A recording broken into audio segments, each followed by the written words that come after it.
founder of the Chabad movement, Rav Shneur Zalman of Ladai, was once raising money to ransom Jewish prisoners. And he went from city to city. He entered a particular city, and the people, the rabbis of the city said, listen, we'll go to particular houses. It was one very, very nice, fancy house.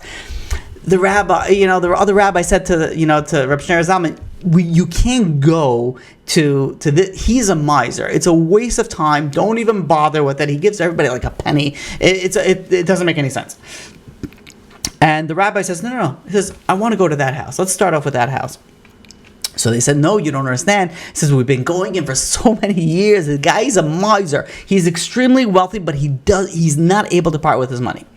So the rabbi says, no, let's go. Well, the rabbi said to go, you go. They went he went with his entourage with other few rabbis. They knocked on this big mansion. The wealthy man's servant opens the door. He says, yes, can I help you? He says, yes, we're rabbis, we're collecting, or is the owner home? And he says, give me a second. He goes, he runs, he comes back. He says, yes, the owner's here. Please come in. He brings him into the study. A few minutes later, this, the owner of the house comes in, very well dressed. And he says, yes, rabbis, such an honor, such a pleasure. What can I do for you? And Reb Shneur Zalman of Ladai starts explaining. He says, there are Jewish people that are prisoners, and, he's coming here to ransom, he needs to ransom, he needs to raise money. And the guy is listening, very invested. He's like, yeah, no, I know that it's so suffering of the Jewish people. I totally get it. I want to help. I'll be able to help. Give me a second. He goes to the safe. He comes back with a tiny little pouch. He opens up, the little coins jiggling, and he takes out what's equivalent of like less than $1. And he says, here you guys go. He says, thank you for coming. You should have a lot of success in it. And Reb Shneur Zalman of Ladai looks at it, and he's like, wow. He's like, thank you so much. And he starts giving him blessings as if this guy just wrote him $1 million check. And he's like blessing him with it. And then he takes out his receipt, and he's writing him a receipt. And in the receipt, he writes the blessings, and he gives them this, this tremendous, happy face. Thank you so much for helping the Jewish people. And he gives them the receipt, and they slowly walk out. And as they are, walking out, the rabbi says to the other people out there, he says, "Don't look back, don't say a word, just walk with me." And he walks slowly out, and walking very slow. After about 10 seconds, the miser, the owner of the house, calls and he says, "Rabbis!" He calls them. He says, "Do me a favor, come back if you don't mind."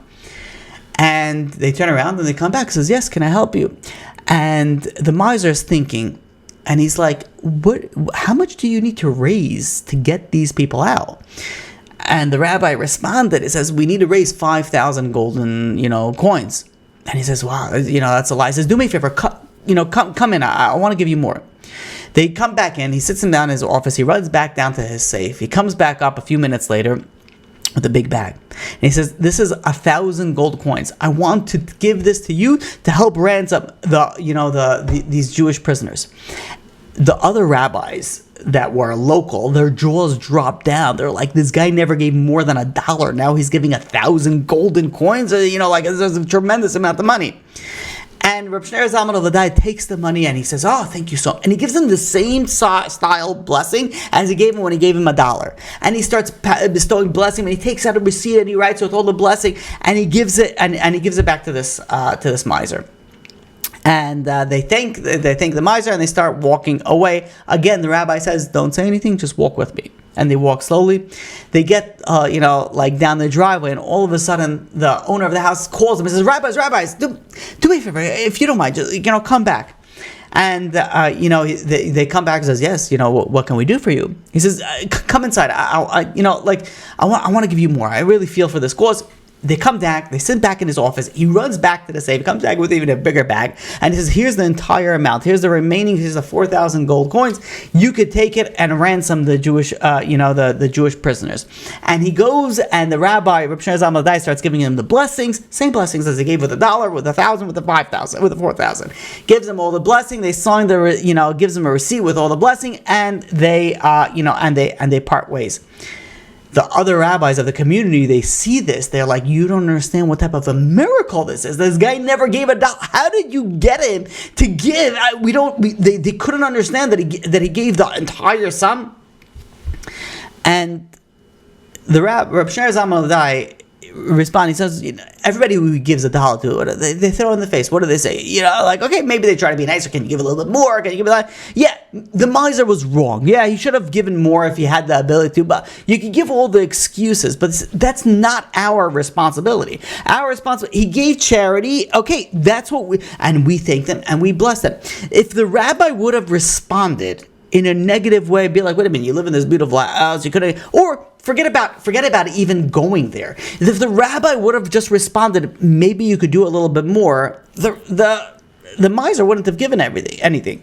The rabbi responded in a positive fashion, in a positive way, and guess what happened? It penetrated the soul of this person and be like, wait a minute, I want to help, like I want to do more.